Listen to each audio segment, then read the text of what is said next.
Hey everyone, how you doing? Welcome back to JOECMDRAWZ. Today's a little bit of a different video. I was drawing recently and I thought I want to do a lot more lineless artwork, and I was trying to look for brushes online, whether from like Carl Webster or kind of like um, ones online for free to download, and I couldn't find any that had like the right texture or the size or the thickness or the thick to thin that I was looking for.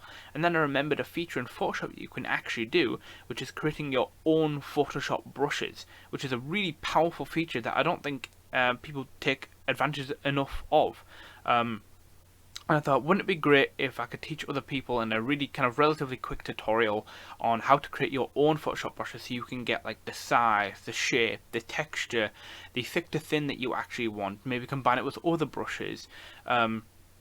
And so I thought I'd teach people like that, because maybe a lot of people online, maybe you don't have enough money to buy brushes online that are really expensive, that are, have enough money to buy these really cool brushes from Photoshop themselves, or you don't have time to troll through forums or DeviantArt or Instagram or wherever you get these free brush packs from. Maybe you don't have the time, and maybe it'll be a lot easier if I could just teach you how to make your own Photoshop brushes. So if you want to learn how to make your own Photoshop brushes in a relatively quick and easy way, as well as get the results that you want, I'll show you how to do that now. Plus I can show you what brush I use to create these cool lineless artworks. So stay tuned. So to start us off with, we're working with a completely blank canvas. I've just got the background here, and I've got a new layer at the top here. So to actually start making your own brushes, what you've got to do is just hide this background layer for now. You don't really need it. It's going to impact how you actually make your brushes, because if you try and make your brushes with the background on, when you go to copy it to make kind of like a stamp out of it, and what it'll do is it'll also copy the background, and it'll just make a square with that shape that you make your brush out of. And you don't really want that. You want the shape of the actual brush itself. So what you do is you just hide the background for now, right? And then you come up here to your left menu, and as you can see, I've got all these brushes here. You don't have to worry about this if you don't have any of these brushes. If you don't like have a ton of them, if you only have the Photoshop defaults, it's completely fine. Select like a relative round brush, and then kind of just reduce your size, and then basically you can just make whatever shape you want, whether it's like squiggles or circles or squares, whatever you want to do, but just try and make a consistent shape. Think about what kind of shape of the brush you want, whether you want more texture, whether you want kind of like straight edges, whether you want more of like a diamond shape or a square or a circle, or maybe even combine shapes together. So basically draw on this new layer that you created, right? So I'll do something like this. Just create a relatively weird shape. You don't really have to stick to any kind of like any rules or really anything. But just think a little bit about the shape of your brush. Maybe we could have like a little bit sticking out here or there. Maybe combine it with other brushes. Maybe I've got some of these other brushes here. Just like make a little bits here and there stick out there, because you want a nice balance of texture, and you also want a nice balance of shape as well. So once you've got this relatively nice shape, it doesn't have to be particularly small, but it doesn't have to be massive either. And so what you're going to do, right, now that you've drawn it on that layer, is that you're going to come up to your selection tool here, whether it's the circle or the square selection or the freeform select, whatever it is, and you're going to draw a selection around it.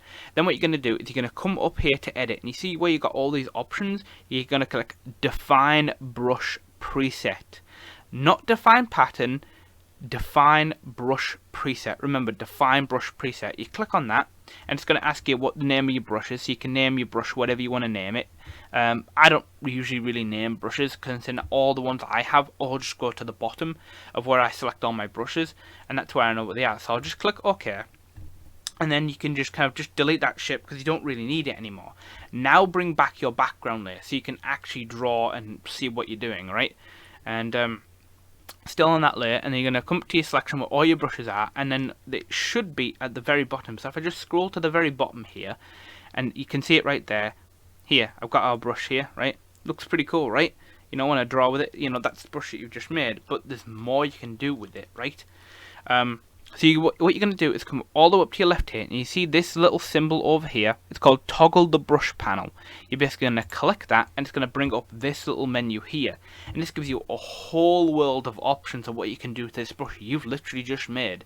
So whatever shape you made it out of, whether, like I said, with a circle, triangle, add a little bit more texture, dots, whatever what it is, right? You got all these different options. Now, if I just make this a little bit bigger, you see you've got all these different options here. You've got brush tip shape, you've got shape dynamics, scattering, texture, dual brush, color dynamics, transfer, brush pauses, noise, wet edges, build up, smoothing, and protect texture. But you've also got stuff like size, angle, spacing, you know, all these really cool ones. So I'll basically just kind of go through some of these just to mess around with the brush I've just made, and you know, show what you can do with them. One thing I do want to point out is when you make a change to the brush, play around with it, draw with it, make sure that it feels right to you, that you enjoy actually using the brush you've just created. That's a big thing for me. I really like brushes that I feel good using. I like using brushes that I like to kind of feel for, you know, whether I get, like I said earlier, nice thick to thin, whether I get nice texture, you know, stuff like that. So we've got a relatively basic brush here, so I'm just going to reduce its size, and as you can see, this little menu down here actually changes when you make changes to your brush in real time, which is really, really nice actually. So you can see how it's actually changing the shape depending on how big or small I'm making the brush. So I'll make it relatively small, I don't want it too big. And you got this little wheel here, and you can just drag it, and yes, as you can see, it's actually moving and changing the shape of the brush, because you're changing the angle of which way the brush is actually facing. So you can see you get like this really nice ribbony effect. So if I just kind of back out of that, you can also squash and stretch your brush, so you can see how thick and thin I can actually get the brush. So if I do that, you see now it's completely changed what the brush looks like, but maybe I want it a little bit bigger. So I can do that, and you got all these like little extra artifacts on there, but I don't really like that. And that's where the spacing comes in. That's just kind of like the spacing between like the brush, really, like the shape that you made. To actually make the brush, it actually strings a lot of them together, and so the spacing is how many are actually in that brush. So if I increase the spacing, as you can see in the little menu down there, each one of these is an individual pattern that you made your brush out of. So you know, you can have as much spacing or as little spacing as you want, but I tend to not have like to have any spacing at all, as I find it a little bit jarring and it makes the brush a little bit shit, really. You know, I like to change the size and the shape. You know, maybe you can like make it bigger or smaller, change the angle. Oops. You know, stuff like that. And I like just making changes and feeling out. As you see now, we've got this really nice thick to thin, sorry. Like I said, this like ribbony effect that I think is really cool. So I really, really like that. And there's other stuff you can do. So once you've messed around with that, you know, you can just leave that and maybe come back to it later if you want a little bit more spacing, or you want to make it bigger or smaller, change the angle, the size, the shape, maybe the roundness. You know, you can change the roundness here. This one is set to 8%, but I could change this up to 20% if I really wanted to. And you might not see much of a difference at first, but everything actually matters when you're creating your own brushes. So I'll just leave that right now. And then you get into shape dynamics. This is all about like the size jitter. So the jitter basically, you know, the control for size. So every time you draw, it'll be constantly changing sizes, and depending on how high you have that, it will change how often it changes sizes. So if you have this up, you know, like, I don't know, 10% or something, it'll constantly be changing sizes to give you some really interesting results. So I actually really like that. And there's a bunch of other stuff like angle jitter, you know, again, changing the angle of every time you draw, it'll be changing direction, changing the angle, which is kind of cool. And as you can see, it's got this kind of like furry texture on it now, which is kind of cool. Really, really good for texture. So I really, really like that. And they've got like roundness jitter, but I never really mess around with much of these sliders. I'm all about getting texture, I'm all about getting thick to thin, I'm all about, you know, how does it feel to me? Do I like the way that the brush feels? Have I achieved at this moment, have I achieved what I wanted to do while creating this brush? You know, am I getting the shape that I wanted, you know? Next is scattering, which kind of just scatters the brush all around and gives it this weird texture on there. This is really cool if you want to create like maybe some foliage, you know, like leaves or something, or maybe a lot of a gruffer texture. You know, you can increase, you can decrease your brush size. You can do all sorts of cool stuff with it, and it does look really, really cool. So I'll just back out that, but I don't really tend to like scattering. You can change like the scatter amount. You can change the count of. You can change the count jitter as well. Again, changing how often it changes. You know, the count of how much adds the scattering to it. But I don't really tend to like that. It's very selective for me personally. Next is texture, and this is kind of again adding texture to your brush. And you got all these like kind of preset textures here, which you can just click it through, and it'll affect your brush. And then you've got like the scale of how much the texture is actually on the brush, the brightness of the actual texture on your brush, the contrast. You can change like the actual mode, you know, from, you know, linear burn to like linear height. You can change the, you know, the height. You can change, you know, to overlay. It might not change it. You might not see immediate change, but you know, it is subtle. But I do kind of like using it. And change the depth, you know, all this kind of really cool stuff. I would say just play around with it, mess around with it, make some big changes, small changes, whatever you really want to do to it. It's your brush, you make it the one you want it to be. Next is dual brush, and this is really cool. If you have a lot of brushes like I do, you can basically just go through all of these brushes and select one to merge with the one you've just created, and it might give you some really interesting results. You can change the size, the shape. You see how I've just clicked on one, it's changed it to this really thin bit here. I don't know what that does to it, but I like it, you know. It's just cool stuff like that you can just go through and, you know, try and mess around with. Or if you don't have, you know, a lot of brushes, you know, combine it just with the regular default Photoshop brushes. See how it affects it. Like again, I'm trying to encourage you to just mess around and play with it. Play with what you've got. It's all about just experimenting. Sometimes bigger ones will do take a lot of more data, and it'll slow down your program. So just be aware of that. You know, just pick brushes here, there, and everywhere. Just try and figure out what you want the brush to do. Whether you want more roundness, whether you want more texture. You know, different brushes can do that for you.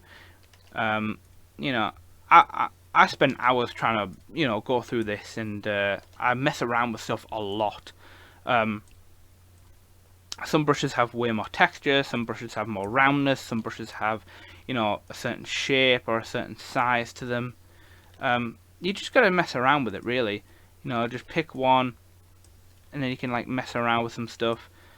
So for now, I think I'm just gonna pick, I don't know, let's see, this brush. Okay, that looks pretty cool. Let's just go with that. So dual brush can be a really nice way to add a little bit extra texture or a little bit of, you know, shape, and then you can actually go back to these other menus and go, well, maybe I want it to be a bit bigger, and maybe I want to change the angle, you know, or I want to increase the spacing or something like that, or increase the size, you know. So now we get something like this, which I think is pretty cool. And it also depends on what kind of brush you actually want it to be, whether you want it to be a lining brush, whether you want it to be a texture brush, whether you want it for a specific purpose, like for kind of adding details to characters or creating foliage, stuff like that, you know. Do stuff like this, which I think is pretty cool. And then you can do something like color dynamics. I don't really tend to mess around with. That's mainly more for color. You know, again, it'll pretty much change like you know, the hue, the saturation, and the brightness jitter, basically alternating between them to give you a really weird colorized effect. But I never really mess around with it, to be fair. Transfer, that's all about opacity, and it's all about flow. Opacity is basically how kind of like solid or kind of like faint your brush is, whether you want it to be really, really solid like a hard brush, or whether you want it to be kind of relatively soft, kind of like a like an airbrush. You know, see, I think that looks really cool. You know, you get some really interesting stuff. Add a little bit of, you know, spice to your brushes. I actually really like that, so I'm going to keep that. The flow is like how heavy, kind of like the ink goes down, how and I think that looks pretty cool. So I'm just gonna leave that right now. Brush pose. This is all about tilting and rotations. I never really mess around with any of that. You don't really need to, but I would say experiment with it. Noise again just adds noise. If you've ever seen the noise filter on these menus up the top here, it basically just adds that to your brush, adding again a little bit extra texture, adding a little bit more interest to your brush. So I would say add it. Wet edges is more for like watercolors stuff, which can add that like watercolory texture if you really want that. So you can layer up strokes here on the canvas, and you can layer it kind of like a watercolor brush. That would be really nice if you wanted a watercolor brush, and you can go back and change like the size and the angle jitter to kind of change it up to emulate real watercolor brushes. But I've never really been a fan of that. I'm more like a cartoonist. I'm more of like an inker, and more, like I said, trying to get into more like lineless work. So I'm not really about wet edges and about watercolor stuff. But if you really were into watercolors and you wanted a watercolor brush but you couldn't find one, you can select this option and make a relatively cool watercolory-ish brush that I think would really help you if you were after that option. Build up is basically just like it builds up ink over time, so the more strokes you do, the more it builds up, but I don't know, it's a relatively subtle effect and I don't really use it much. Smoothing is just what you think, it just helps smooth your brush, smooth your brush strokes. And then protect texture. I think that's just like protecting your textures. Yeah, preserve texture pattern when applying brush presets, so it'll save it basically. So once you've got all your doings, right, you've got all your texture, you've got your dual brush in there if you choose to have the transfer, which is basically just adjusting the dynamics of the build up of the paint. You've got your textures, your scattering if you have it on there, you've changed your brush and tip size and shape, your angles, whatever.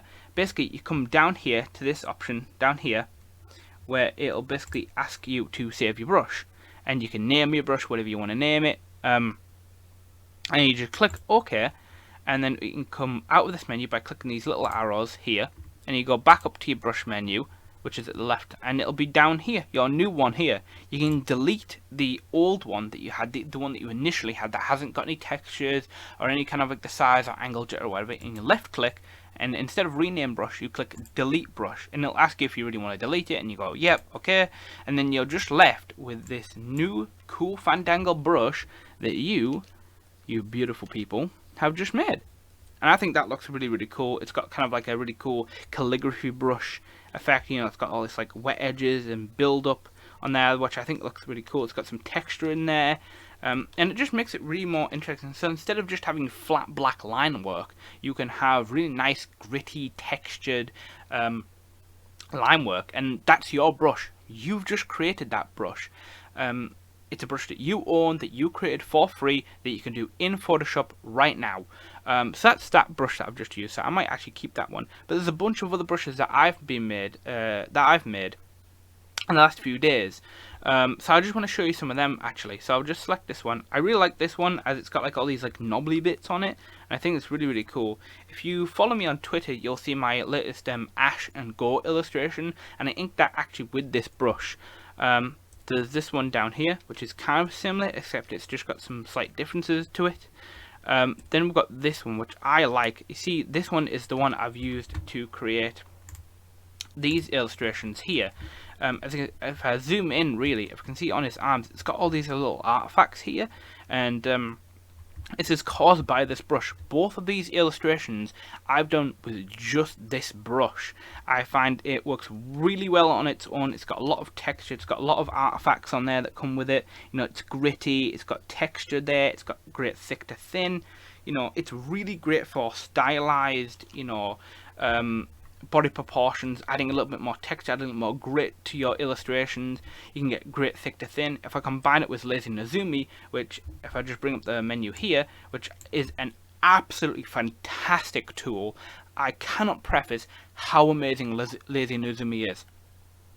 I do have a video on my channel which I might actually update and make a newer version of that video, but basically I go into detail on how amazing Lazy Nezumi is. So if I just click File, and hook window, and it'll ask you to hook your window and blah blah blah. You click OK, you click that button to activate it, and you hover your brush over your workspace, and it'll come up with this little red flashing line, and that's how you know it's worked. If I just minimize that, now when I ink, I get this really nice thick to thin. It gives you a lot of control, and that's in my personal favorite menu called smoothing, and it's called massive, and you can do all sorts of stuff with this, change it to how you want it to, and I won't get into that right now, but this is really great for getting these really thin lines, whether you want strands of hair, whether you want to do a specific shape. It's really cool, and combined with this brush, it's absolutely perfect for either inking, or it's perfect for making these kind of illustrations that you see on here. To make these, I didn't actually use Lazy Nezumi, as I found it a lot easier to kind of get the rough basic shapes just with this brush alone. So there's another thing about with your brush, does it actually feel good without any third-party programs actually helping you do your drawing like Lazy Nezumi? So that's one of my favorite new ones. There's this one I created just yesterday, which I really like. As you can see, it's got this really nice calligraphy effect. It's got this almost ribbony effect to it, which I really like. You can get, like I said, really thin, and then thick. And if I add Lazy Nezumi back on, see, I get even more control with that. I see how buttery smooth I get with that. So it's really nice. And then obviously we've got our new brush that we just created in this tutorial today, which looks something like this, which I actually really do like. So you can make it to your specifications. You can do whatever you want with your brush. Just make sure that it feels right to you, whether you like actually using your brush, which I think is the most important thing about creating brushes. I think if it feels good to you, if it feels good to use, that you like using it, I think you've done a smashing job. So if I just hide these, I'll show you some illustrations that I did with all the different brushes that I literally created in the last few days. If I add this one here as well, as you can see, these are all relatively quick inked drawings of my little avatar, and as you can see, even though it's relatively the same drawing, each of them are completely different because of the texture, the size, the shape, the jittering, all of those little menus I was showing you earlier.